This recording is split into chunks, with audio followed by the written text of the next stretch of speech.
A YouTube, ¿eh? Eso es una foto. Ay, no. No hay foto. La invitación. Yo por lo menos me estoy moviendo la pantalla, no sé. Lionel, ¿algo que opinar? Sí, Sí. Bien. Bueno, Ceci me convocó a dar esta charla y me dijo, Gabriel, toca alguno de los Acton Classics. Un tema así clásico de Acton. Y entonces elegí tocar uno de los temas clásicos porque al principio yo era uno de los únicos que escribía, entonces por eso se convirtió en un tema clásico, pero ahora por suerte tenemos otros aportes. Que esto es clásico en mi vida, eso seguro, no sé eso que querrá decir, pero siempre traté de encontrar la relación entre Mises, Hayek y el cristianismo, y para especificar un poco más ese tema, hoy voy a tratar de concentrarme en tratar de convencerlos de que Mises y Hayek no son contradictorios con la teoría del derecho natural de Santo Tomás de Aquino. ¿Tá? Así que todos los Uca Boy, Austral Boy, acá tienen para entretenerse. Alguno me dirá, ¿por qué Mises y Hayek? ¿No? Bueno, porque claro, un primer enfoque podría ser, bueno, Gabriel, Mises y Hayek podrán ser tal vez muy importantes pero como economistas, pero ¿para qué torturarse con respecto a la relación con el derecho natural? Bueno, una primera respuesta es que yo creo que no son solo economistas, sino que también han tenido muy buenos aportes a la filosofía política. Y esto no lo puedo demostrar ahora, sino que más o menos lo voy a ir mostrando a lo largo de la charla. También alguien me puede decir que la filosofía de ellos, globalmente, tanto su filosofía del conocimiento como su filosofía política, influye totalmente en su economía y por lo tanto, si llegare a ser el caso de que su filosofía considerada integralmente fuera contradictoria con el cristianismo, entonces se daría la consecuencia de que su economía también, a lo cual hay que contestar. Gracias, portafolio, por agarrarme el anteojo. Bien, entonces, así que yo creo que ese es el motivo por el cual vamos a enfocarnos en estos dos grandes autores. O sea, la verdad, no puedo demostrar esto que voy a decir, pero yo creo que estudiar Mises y Hayek es prácticamente terminar de formarse bien en el liberalismo clásico, ¿no? Y tener ciertas vacunas de pensamiento contra modos de pensar estatistas muy extendidos que los absorbemos culturalmente sin darnos cuenta, ¿no? Así que por eso siempre digo que hay que usar la vacuna trivalente para eso, hay que vacunarse. Habitualmente digo Mises, Hayek y Rothbard, pero hoy Rothbard lo vamos a dejar a un costadito, prudentemente, ¿no? Porque es un caso 1000 veces más complicado. Bien.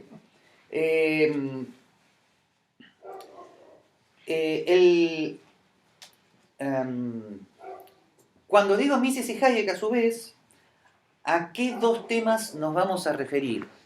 Bien, en el caso de Ludwig von Mises, vamos a referirnos a lo que él llamó la cooperación social y la importancia de la propiedad privada para la realización del cálculo económico. Vamos a referirnos a ese tema, que ya lo voy a explicar. Y cuando nos referimos a Hayek, me voy a referir a su teoría del orden espontáneo. ¿Está? Bueno, es muy fácil saber qué es el orden espontáneo porque él tiene un artículo que se llama La teoría de los órdenes complejos, y ese artículo es muy complejo. Entonces, bueno, eso intentó ser un chiste, pero para los que no me conozcan, el ejercicio, ustedes se tienen que reír de lo ridículo del chiste. O sea, el chiste en sí mismo no camina. Ahora, si ustedes lo ven así con una teoría del metachiste, más o menos funciona. ¿Okay? Váyanlo teniendo en cuenta. Pero no me van a negar, Jorge, está bueno. O sea, ese artículo de Hayek es un fenómeno complejo, ese artículo. Claro. Está bien, ¿no? ¿Vos qué opinás? Supongo que sí. Bien, Se lo dice. Bien. Entonces, y como tercer punto, obviamente no tenemos tiempo de repasar o exponer la teoría de Santo Tomás sobre el derecho natural. No tenemos tiempo. Ayuda mucho que acá haya muchos UCA y Austral Boys y Girls que de alguna manera la han visto, ¿no? Simplemente quiero hacer algunas aclaraciones. A veces se ha difundido, tanto por los que no son tomistas, por quienes son, una versión, a mi gusto, demasiado racionalista del derecho natural en Santo Tomás. O sea, demasiado desligada de su teología. Un primer punto que, bueno, esto es importante decirlo, entonces Santo Tomás no tiene que ver con un planteo donde la teología esté separada de su pensamiento filosófico, y la filosofía del derecho de Santo Tomás no consiste en decir que hay una naturaleza humana, in abstracto, de la cual se deducen ciertas normas, que serían las normas del derecho natural, ¿no? Eso sería más bien un derecho natural racionalista de siglos posteriores.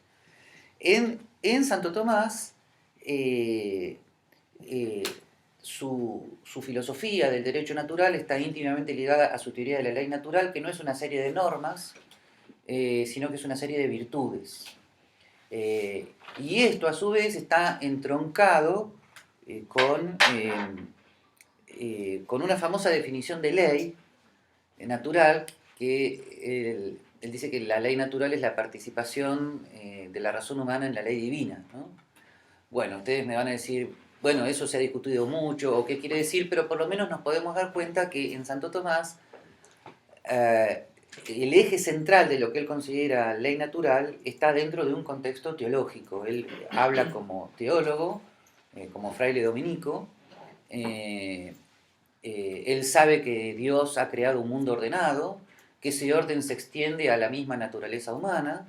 Es cierto que la naturaleza humana está herida por el pecado, pero sin embargo la naturaleza humana no fue destruida.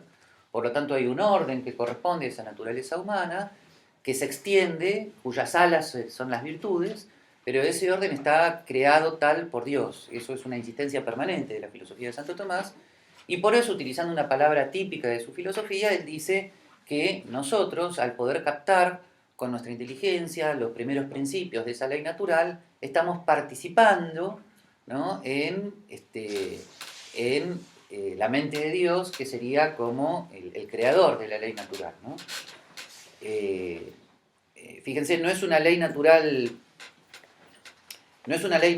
voluntarista, o sea, no es que no matar está bien porque Dios lo diga, sino que no matar está bien porque hay una naturaleza humana para la cual resulta contradictorio el asesinato. Por supuesto, Dios ha decidido crear a la naturaleza humana de tal modo, ¿no? Pero una vez que Dios crea a la naturaleza humana de tal modo, las normas que se siguen no son arbitrarias, sino que son coherentes con ese orden, con esa naturaleza humana, ¿no? Bien, por supuesto, alguno en este momento estará anotando 1000 preguntas. Bueno, a ver, anoten 1000 preguntas con respecto a esto que acabo de decir. Yo simplemente hice 2 aclaraciones o 3 básicas para poner una impronta, ¿no?, en el pensamiento de Santo Tomás de Aquino. Les digo, esto últimamente tiene que ver además con un viraje que yo he hecho en mi mismo pensamiento. O sea, yo fui educado en un tomismo donde a Santo Tomás se lo presentaba muy separado su entronque teológico, y últimamente, con la vejez, me he dado cuenta que no es así, que Santo Tomás es teólogo y no se lo puede ver nunca fuera de su contexto teológico, ¿está? Cómo plantear el diálogo de Santo Tomás con la filosofía contemporánea no es imposible, sino al contrario, todavía mucho más interesante y mucho más desafiante de ese modo. Y sé que este es un Santo Tomás mucho más digerible, ¿no?, para los agustinistas del siglo XX, entre los cuales se encuentra el héroe de Jorge, que es Joseph Ratzinger, ¿no? Antes decía el gran amor de Jorge, y eso daba lugar a malos entendidos, ¿no? Así que ahora, digamos, el héroe intelectual de Jorge. Bien. Bien. Hecha esta aclaración, el primer punto que vamos a tratar es el tema de Mises, ¿no? Bueno, cualquier aclaración de contexto sobre von Mises, sobre quién es von Mises, como economista austríaco del siglo XX, la hacemos después. ¿Está? En principio, baste decir que Mises no es un economista como cualquier otro economista. O sea, Mises y Hayek no son economistas que hicieron la carrera de economía como ahora se la hace, así llena de fórmulas matemáticas y modelos de microeconomía y macroeconomía y ese tipo de cosas. Von Mises y Hayek se entroncan dentro de una tradición humanística donde antes ustedes estudiaban en Viena filosofía, derecho y ciencias sociales como un estudio integral. En general, ellos, a ver, si ustedes quieren hacer una analogía con nuestros títulos, la carrera era derecho y ciencias sociales, ¿no? Y algunos de ellos se especializaban en economía, así que el entronque humanístico de estos autores es mucho más que los economistas que habitualmente vemos, por ejemplo, en la Escuela de Chicago o los neo-keynesianos. No digo Keynes, cuyo entronque humanístico era muy importante también, ¿no? Santo Tomás, me estás molestando. Bien, entonces, esto un poco como contexto a Mises y Hayek, ¿no? Mises en el año 22 hizo una de sus más importantes colaboraciones a la ciencia económica y a la sociología también, que era la demostración de que en una economía socialista en el sentido antiguo del término, o sea, totalmente estatizada, aunque ahora el término, como ven, se ha renovado, ¿no? Ahora en socialismo del siglo XXI, que parece muy nuevo, pero era eso. Von Mises dice que en el socialismo la paradoja es que a pesar de que el socialismo quiere planificar la economía, no lo puede hacer porque carece de precios libres. Y los precios libres son, que implican propiedad privada, son la clave para hacer el cálculo económico, o sea, la estimación de cuál es el mejor método de producción para obtener, a su vez, para hacer la economización de los factores de producción con respecto a las necesidades prioritarias de los consumidores. O sea, en última instancia, aunque esto lo podemos ver después, von Mises ahí planta esta semillita que luego tuvo mucha importancia en Hayek. La paradoja de la planificación socialista es que al borrar los precios libres, al borrar la propiedad privada, no puede planificar. Como dijo después Israel Kirzner, que hace 14 espantosos años, hay que aclarar que no tiene nada que ver con quien ya saben, o con él, ¿no? Como dijo Israel Kirzner, uno de los 4 que obtuvo su doctorado con von Mises en Estados Unidos, el socialismo es como entrar a un supermercado sin precios en las góndolas. Y por lo tanto, no, es un ejemplo relativamente claro. A mí me aburre eso, pero bueno, a otros no. Entonces, bueno, al llegar a la caja, sencillamente no sabemos qué hemos hecho, no sabemos qué hemos comprado, cuánto. Bueno, eso es carecer de precios, ¿no? Bien, por lo tanto, fíjense, ustedes me dirán, bueno, qué bonito esto, ¿y qué con Santo Tomás? Fíjense que la justificación de la propiedad privada de los medios de producción en von Mises va del lado de su utilidad. O sea, la propiedad privada es útil para realizar el cálculo económico y esta utilidad para la realización del cálculo económico es fundamental para la expansión de los lazos de cooperación social, o sea, el libre intercambio de bienes, servicios, ideas y proyectos de vida a través de los precios y de las libertades individuales, ¿no? Para los que hayan estudiado filosofía del derecho, no es una forma de pensar utilitarista circunstancial. O sea, von Mises no está diciendo, hoy la propiedad privada puede ser útil, mañana no. Está diciendo que esta es una utilidad permanente, o sea, siempre para von Mises la propiedad privada cumple esta función. Por lo tanto, la propiedad privada como norma útil a la cooperación social, y fíjense qué interesante que para von Mises cooperación y comercio es lo mismo, un detalle también a abrevar después. Por lo tanto, esto de que la propiedad privada es una norma permanente de la cooperación social, es un planteo utilitarista, sí, si ustedes quieren pasa por el tema de la utilidad, pero no es el utilitarismo clásico del siglo XIX, digamos, es algo mucho más permanente. Algunos lo llaman utilitarismo de normas, me parece, o de reglas, algo por el estilo. Bueno, lo interesante es que en Santo Tomás, la defensa de la propiedad, aunque tenemos que volver al siglo XIII, no estamos en el siglo XX, estamos en el siglo XIII, donde Santo Tomás está tratando de justificar la propiedad privada en el sistema feudal. La defensa de Santo Tomás también va por el lado de la utilidad. En el contexto histórico de su época, él tiene que primero defenderse contra una objeción que venía de los santos padres. Por ejemplo, San Ambrosio había dicho que es de derecho natural primario que los bienes tienen que ser todos en común, ¿no?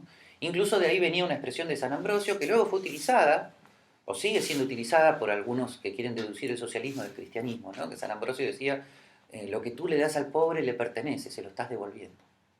Comillas, la miércoles, ¿no?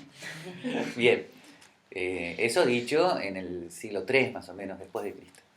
Bueno, Santo Tomás cita esta objeción que a su vez le llevaba de otro, que era San Isidoro, no Isidoro Cañones, bueno, eso es muy viejo, bórralo. Sí, lo que iba a decir, sí, ejemplo sí, fue malo. sí, no, sí. Bien. Gracias a Dios, seguro algunos ni lo saben. Sí, bien. Entonces, Santo Tomás lo que hace es decir, ok, de acuerdo al derecho natural primario, sí, porque en Santo Tomás su filosofía del derecho y de la ley natural tiene una virtualidad muy importante. Distingue, como algunos ya sabrán, entre los preceptos primarios de la ley natural y los preceptos secundarios. Los preceptos primarios son los más evidentes, los más cercanos a la naturaleza humana, y los preceptos secundarios son aquellos que necesitan una premisa adicional para ser deducidos, ¿no? Y entonces dice, sí, es verdad que de acuerdo al derecho natural y a la ley natural todo debe ser en común, pero sin embargo es un precepto secundario de la ley natural que la propiedad sea como una invención de la razón humana para la utilidad de la sociedad, ¿no? Y desde ese punto de vista, la propiedad aparece como derecho natural secundario en la medida de su utilidad, en la medida de su conveniencia a la naturaleza social del hombre, ¿no? Incluso en la Contra Gentiles, en el libro 2, en el capítulo no me acuerdo cuánto, perdonen, él dice que todo aquello que corresponda a la sociedad humana, al bienestar de la sociedad humana, es ley natural, corresponde a la ley natural. Por lo tanto, si bien esto estaba dicho, primero contestando de alguna manera o complementando las objeciones que venían de los primeros padres de la Iglesia supuestamente contra la propiedad privada que al menos Santo Tomás conocía en su época, que era el sistema feudal, por un lado, y por el otro explicando que de alguna manera la propiedad privada es útil, porque cada uno cuida más lo que es propio que lo que es más común, etcétera, etcétera. Entonces, fíjense que la justificación de ambos autores, tanto Mises como Hayek, es la misma. La propiedad privada es buena, es conveniente porque es útil. Ahora, sin embargo, Mises, en varios de sus escritos, rechaza la teoría de la ley natural de los escolásticos, y con este nombre, ¿no? O sea, rechaza la teoría escolástica de la ley natural. Después, en todo caso, vemos por qué. Digamos que fue Mises, por sus orígenes neocantianos, no tenía una clara comprensión de lo que podía significar el término naturaleza en los escolásticos, ¿no? Pero el punto es que Mises rechaza la teoría de la ley natural, pero sigue afirmando que la propiedad privada es útil para la cooperación social. Entonces hagamos el siguiente razonamiento. Si hemos visto que en Santo Tomás la propiedad privada es útil, y es útil para lo que él llamaría la sociabilidad natural del hombre, que es algo totalmente compatible con la cooperación social en von Mises, o sea, la expansión de los lazos de la cooperación social a través del comercio, entonces yo diría que el razonamiento es simple. Lo que es útil a la cooperación social, hagan como un circulito, lo ponen dentro de un círculo más amplio, está dentro de los preceptos secundarios de la ley natural. Entonces, desde ese punto de vista, aunque Mises haya negado la ley natural, sin embargo, su teoría de la cooperación social y de la propiedad no es incompatible con la teoría de la ley natural de Santo Tomás, porque esta última lo abarca, es mucho más amplia, ¿tá? Ese sería el razonamiento. Si cualquier cosa no lo dije de manera clara, me dicen, pero en última instancia, todo aquello que es útil a la cooperación social, no solamente es útil a la misma sociedad, sino al mismo ser humano y por lo tanto a la ley natural. ¿Está? Así que desde este punto de vista, yo creo que von Mises en el siglo XX agrega razones adicionales muy importantes, es como si fuera una especie de actualización de los motivos por los cuales la propiedad privada es útil. O sea, tal vez en la Edad Media, Santo Tomás, con una economía estática, podía decir muy pocas cosas, aunque barruntó algunas y bastante bien. Sin embargo, en el siglo XX creo que von Mises sirve para agregar algo fundamental. La propiedad privada es importantísima para el cálculo económico, el socialismo no puede realizar el cálculo económico, o sea, la utilidad del mercado, las razones de utilidad del mercado son muy importantes para von Mises. Y son muy importantes como una contribución a una ciencia económica más actualizada. Ahora, acá yo quiero aclarar algo muy, muy importante. ¿Por qué esto sigue siendo útil para la ética y para la ley natural? Porque todos hemos heredado, sin darnos cuenta, un planteo que viene de Immanuel Kant, no necesariamente de él, pero sí de los neokantianos, donde la ética y lo útil se separan absolutamente. Si algo es ético, no tendría que ver con lo útil. Si algo es útil, No puede ser ético. por ejemplo, habrán escuchado hablar de los debates entre los liberales clásicos y los socialdemócratas, ¿no? Los liberales clásicos dicen, no hay que distribuir porque eso atenta contra la propiedad privada, que es un principio absoluto. Y los socialdemócratas dicen, dicen también su planteo es, hay que redistribuir ingresos porque lo otro es inmoral, o sea, serían inmoral las desigualdades. Entonces vienen los liberales más utilitaristas y dicen, pero la redistribución baja el nivel de capital y de inversiones. Y el socialdemócrata dice, eso es tu problema, resolvélo vos como economista. El asunto es que la redistribución está al nivel del deber ser. Es inútil que me vengas vos como economista y me digas que eso produce problemas. La redistribución sería como un mandato moral, ¿eh? Esa separación entre lo moral y el deber ser es una herencia, me parece que infundada. O sea, en Santo Tomás, lo útil forma parte de lo moral. ¿Por qué? Por la teoría del derecho natural secundario. Esto es muy importante para ciertos debates de economía que a su vez tienen consecuencias éticas, ¿no?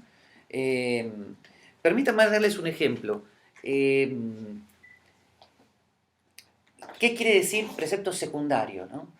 De ley natural y cómo entra el tema de la escasez y la economía en el debate ético, ¿no? Supongamos que esta fuera una nave espacial. Para los que me conocen saben que para mí eso es un ejemplo muy bueno porque el sueño de mi vida es vivir en la Voyager de Star Trek, ¿no? Mi esposa no me deja, no dice que no, pero bueno, ¿qué le vamos a hacer? Pero el día que ella acepte, ahí me voy. Bueno, el asunto es que supongamos que estuviéramos en la Voyager, ¿no? Me imagino que todos saben que es la Voyager y Star Trek 4, ¿no? Wow, realmente estoy muy desilusionado. No sé por qué la gente no ve Star Trek. Tengo que hacer una teoría. Bueno, el asunto es que... Pero el Enterprise sí saben lo que es. El Enterprise, la nave de viaje a las estrellas. ¿Quieren que siga hablando de viaje a las estrellas o prefieren el otro tema? Bueno, Vamos a Santo Tomás. Bien. Supongamos que estamos en una nave espacial, el ejemplo que obviamente Santo Tomás no podría haber dado, y acá habría una situación de gravedad artificial. En la otra habitación no habría gravedad artificial, entonces supongamos que yo tiro a alguien por la ventana. Lo más que puede pasar es que el otro se quede ahí flotando, ¿no? Y que me diga, Gabriel, no me hagas bromas, como diciendo, en todo caso es una falta de educación, una broma de mal gusto, tirarlo ahí, que el tipo se quede flotando, además no puede volver porque no puede empujarse, porque no. Entonces, bueno. Pero, en cambio, en este planeta, yo podría tener un precepto secundario de ley natural que diga, no tirarás a nadie por la ventana. ¿Por qué? Porque presupongo algo que no es universalmente necesario, saber que haya gravedad. Se presupone, o sea, si hay gravedad, un precepto secundario de la ley natural es no tirarás a nadie por la ventana, porque se presupone que si lo tiro por la ventana se va a lastimar, por la gravedad. ¿Bien? Bien. La escasez juega el mismo papel que la gravedad en la teoría de la ley natural. Habiendo escasez, hay consecuencias éticas que no habría si no hubiera escasez. Entonces yo creo que la gran virtud de los economistas austríacos, entre ellos von Mises, es haber visto las consecuencias económicas de la escasez y por lo tanto las consecuencias para la cooperación social y por lo tanto para la vida social y por lo tanto para la ley natural.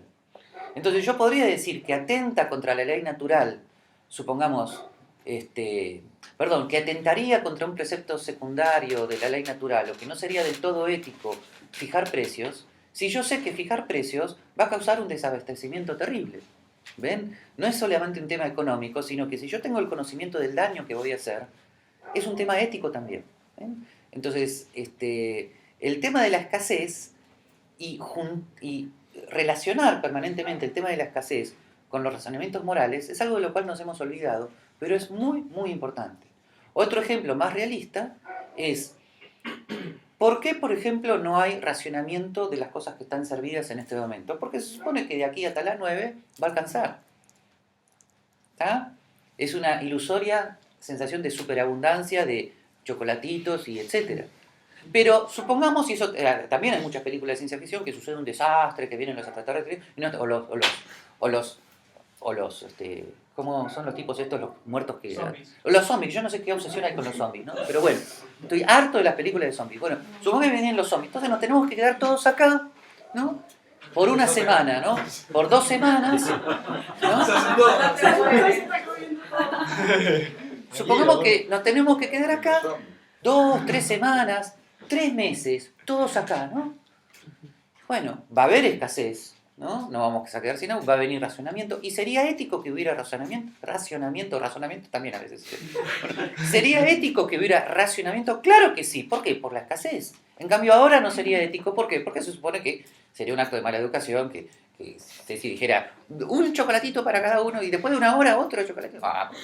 ¿Ok? Bueno, pero esas cosas son razonamientos morales que tienen que ver con lo que Santo Tomás llamaría preceptos secundarios de la ley natural, o sea, con presupuestos no necesariamente siempre ligados a la naturaleza humana. ¿Ven?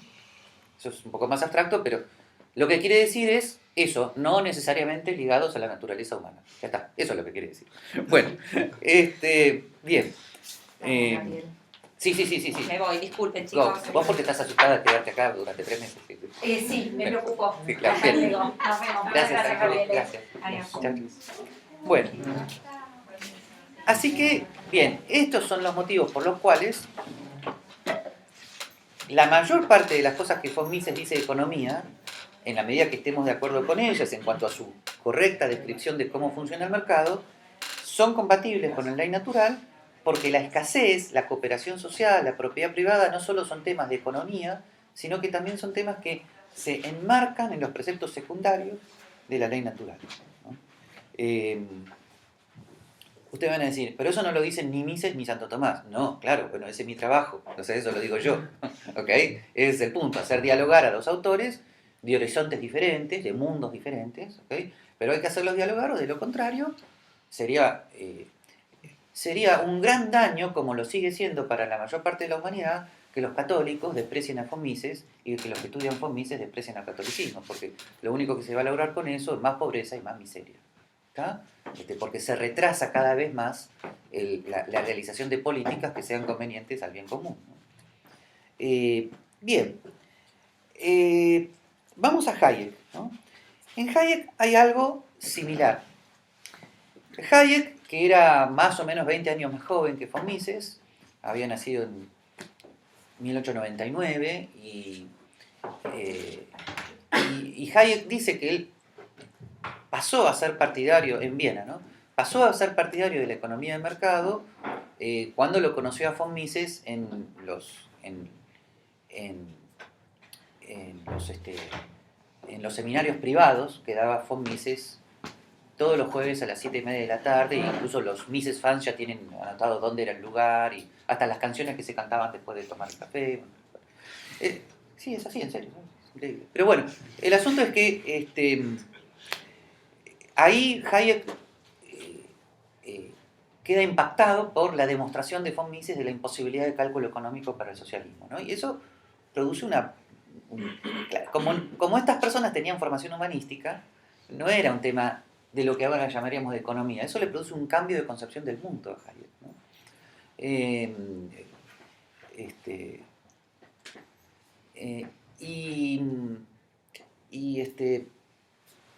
Y entonces, pasados los años, cuando Hayek ya tiene 35, 40, se ve embebido en un debate con los llamados socialistas de cátedra ingleses sobre la posibilidad o no de cálculo económico en el socialismo. Ya se conocía la tesis de von Mises. Von Mises más bien había debatido con los soviéticos, ¿no? Mientras que Hayek debate con los profesores de economía ingleses partidarios del socialismo y que asesoraban al Partido Laborista inglés, ¿no? Y a ellos están dedicados algunos artículos donde la argumentación fundamental de Hayek pasa por este tema. Dice, Y acá van a notar la influencia de von Mises, ¿no? ¿Cómo funciona el mercado en última instancia para Hayek?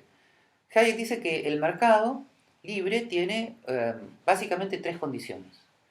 Y esto lo dice a lo largo de 2 o 3 artículos muy seminales, muy importantes. Dice, el primero es la tendencia al aprendizaje. Para los que vengan de economía, tengan en cuenta que acá Hayek empieza a rechazar sistemáticamente todos los modelos de competencia perfecta. O sea, hay una tendencia al aprendizaje que es la contrapartida del conocimiento disperso y desordenado en el cual todos nos encontramos. Luego, los precios libres como síntesis de conocimiento disperso, ¿no? Los precios libres como indicación de la escasez relativa de los bienes, y la propiedad privada como libertad de entrada al mercado, ¿no? Este último punto, claro, Hayek se da cuenta que cada vez es menos respetado por el intervencionismo, y esta es una de las razones por las cuales Hayek dedica dedica más o menos sus pensamientos desde los años 50 en adelante a elaborar su filosofía política. Bueno, pero el asunto es que, fíjense, en un mercado libre hay conocimiento disperso. Todos tenemos conocimiento falible, las expectativas pueden fallar, o sea, nos manejamos con una gran ignorancia con respecto a el conocimiento de los demás, sobre los precios, sobre las expectativas, etcétera, etcétera. ¿Cómo puede ser que eso coordine, ¿no? Porque los socialistas dicen, eso es justamente lo que produce la descoordinación, el desorden. Entonces Hayek dice, no, precisamente, con precios libres y con libertad de entrada y salida al mercado, entonces solamente pueden permanecer en el mercado aquellos que tengan una mejor tendencia al aprendizaje, o sea, a la lectura e interpretación de las señales que vienen de los precios. Por lo tanto, el mercado es un orden espontáneo en el cual, precisamente porque no hay una dirección central que elimine los precios, precisamente porque no la hay, es que pueden permanecer en el mercado aquellos que mejor realicen el cálculo económico dentro de sus respectivas empresas y que logren adecuar la escasez de los factores de producción a las demandas de los consumidores, ¿no? Ahora, fíjense que acá tenemos un buen ejemplo de lo que Hayek llama orden espontáneo, ¿no? O sea, un orden que no ha sido planificado por nadie ni por ningún conjunto de personas, sino que es un orden que deriva de la evolución espontánea de ciertas instituciones, entre ellas la propiedad privada y la limitación al poder, ¿no? Y otra institución muy importante es el precio. Institución, sí, no, bueno, no sé, sí, después lo vemos. Sí, la moneda, no, estaba pensando en precio, institución. Bueno, los precios libres también han evolucionado a lo largo de la evolución del comercio y de la propiedad y de la moneda, exactamente. Así que bien, en última instancia, acá, en primer lugar, vemos algo similar. Si Hayek tiene razón, se produce un razonamiento muy similar. Este orden espontáneo que llamamos mercado es una parte esencial de la economización de recursos.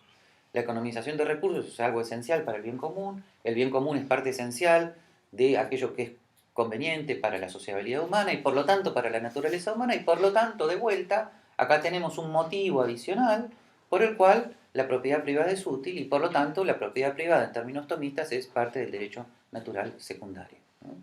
O sea, esta argumentación de Hayek tipo orden espontáneo, que es tan importante para la teoría de la empresarialidad y para la función de los precios y para el replanteo de la economía como ciencia, esto también, o sea, este orden espontáneo que llamamos mercado es conforme con la ley natural porque es conforme con aquello que es bueno para la sociedad humana y por lo tanto, o útil para la sociedad humana y por lo tanto para la misma naturaleza humana.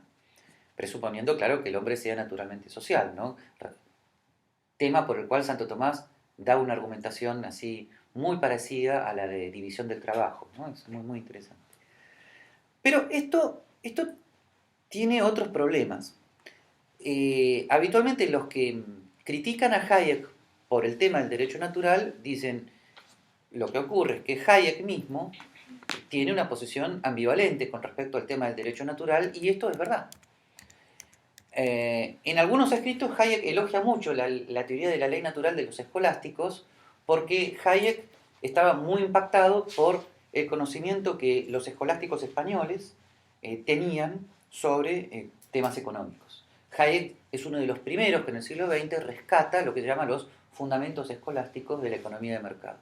Así que por un lado él elogiaba mucho el conocimiento de los escolásticos del siglo XVI sobre el tema del mercado, y eso casi lo lleva a expresiones donde uno, si las quiere forzar un poquito, diría, bueno, acá Hayek parece ponerse de acuerdo con la teoría de la ley natural. Sin embargo, Hayek no podía llegar a eso por su herencia neocantiana, ¿no?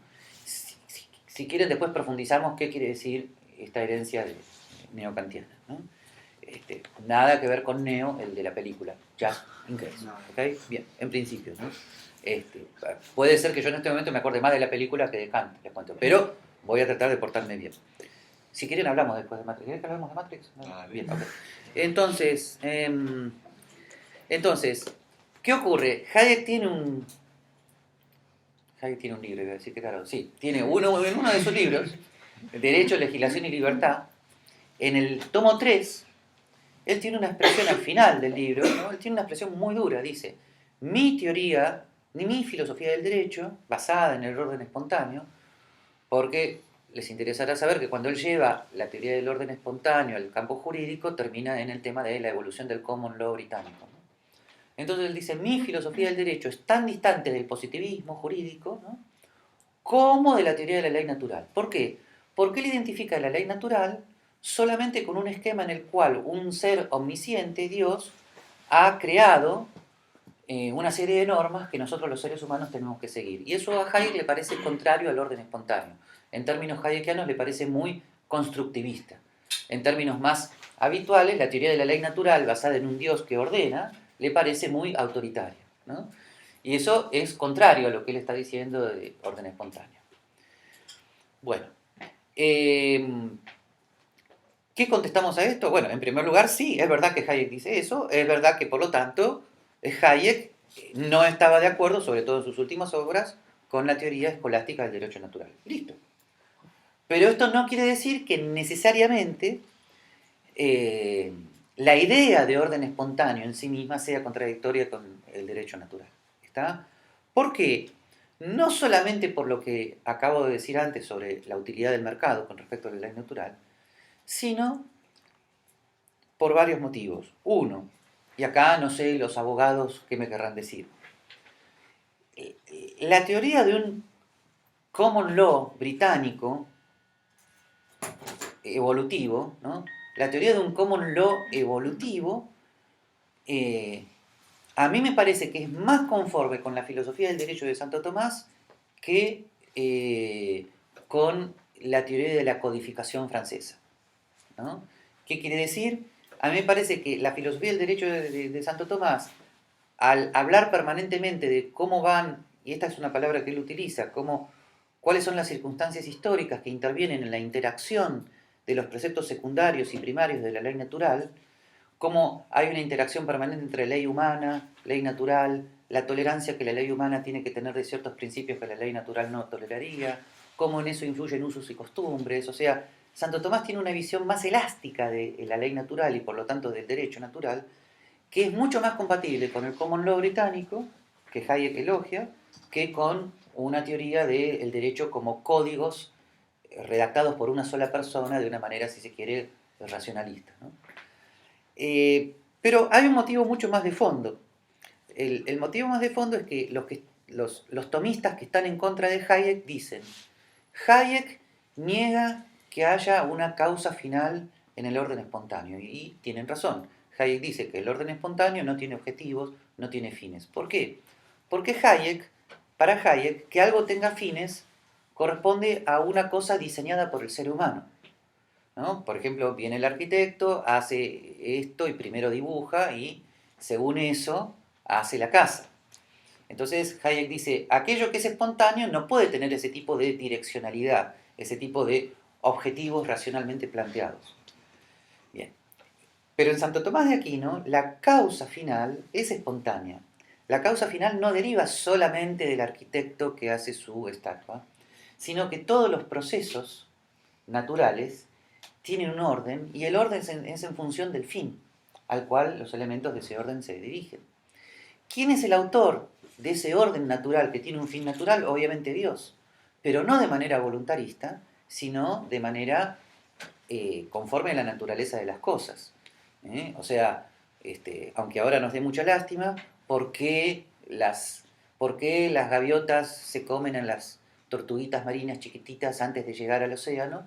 Porque eso forma parte del orden natural biológico y eso corresponde a una direccionalidad. La direccionalidad del fin es mantener el equilibrio de la vida, ¿no? Bueno, lo mismo. El orden espontáneo en Hayek siempre tiene una dirección, una causa final. La causa final es que lo que no está coordinado tienda a la coordinación.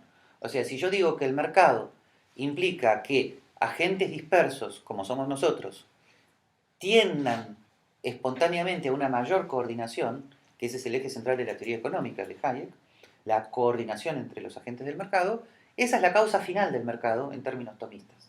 Ese es el fin natural del mercado. Por lo tanto, los tomistas tendrían razón en decir que Hayek se equivoca con respecto a la ley natural, pero me parece que muchos tomistas yerran al decir que la teoría del orden espontáneo es intrínsecamente incompatible con la teoría de la ley natural en Santo Tomás.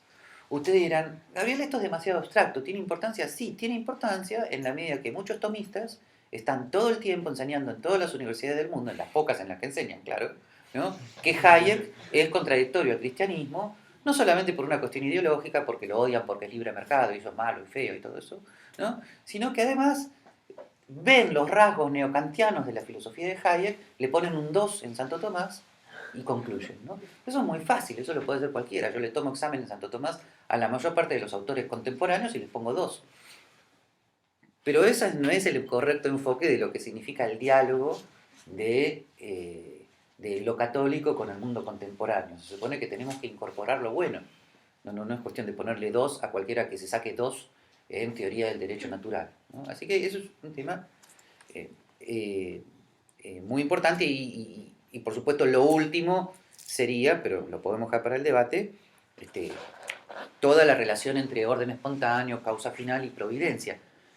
Que ¿quién lo tenía en mente, no? Adam Smith.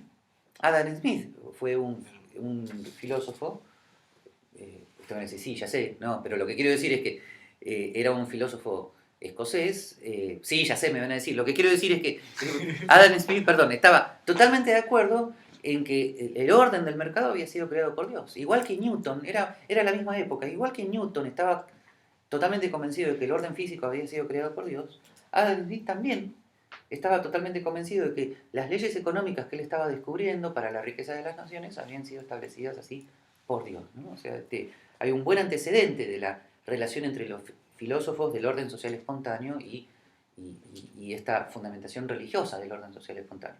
No en Hume, desde luego, que también es uno de los autores escoceses de la teoría del orden espontáneo, pero en Smith sí, ¿está? Lo que ocurre es que este tema de Smith es importante, es que hay que incorporar, en mi opinión, y esto se lo digo tanto a los tomistas como a los libertarios tipo Rothbard, hay que incorporar de los escoceses, o sea, de Smith, de Ferguson, de Adam Smith, esa noción de naturaleza humana que ellos tenían. Porque en estos autores, la naturaleza humana no es solo la visión correcta de que el ser humano tiene dos potencias específicas, que son la inteligencia y la voluntad, cuyo destino final es la actualización de esas potencias y el perfeccionamiento de la naturaleza, y que eso a su vez coincide con el fin último del hombre, que es Dios, etcétera, etcétera. Todo eso está perfectamente bien, pero lo que estos filósofos escoceses afirmaban de la naturaleza humana era como una especie de descripción más experiencial de cómo somos psicológicamente en los usos y costumbres sociales. Entonces, esto también es muy importante para ver de qué naturaleza humana hablamos cuando hablamos del orden social espontáneo.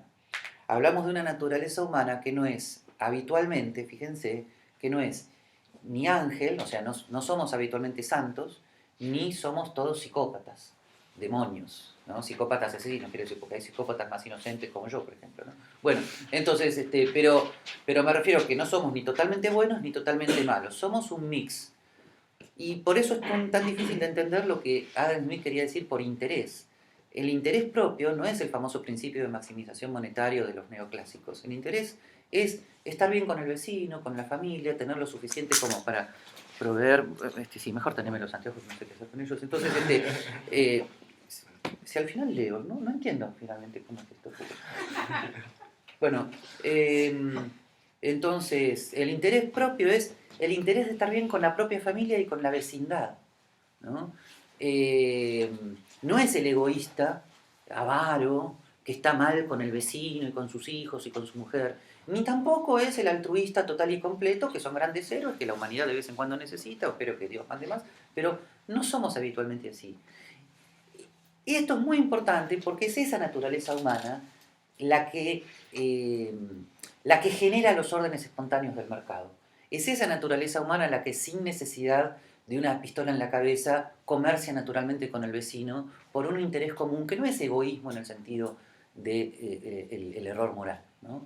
Y por algo, Santo Tomás, cuando habla de la relación entre la ley humana y la ley natural, dice que la ley humana es para una multitud de seres humanos, la mayor parte de los cuales no son perfectos en la virtud, sino que se ha establecido para la gran mayoría de los seres humanos que habitualmente son capaces de abstenerse en la mayor parte de los vicios, como son los hurtos y los homicidios y en otras cosas semejantes, ¿no? O sea, lo que está diciendo literalmente Santo Tomás de Aquino es que la ley humana tiene que plantearse para seres humanos en general, no para ultra virtuosos.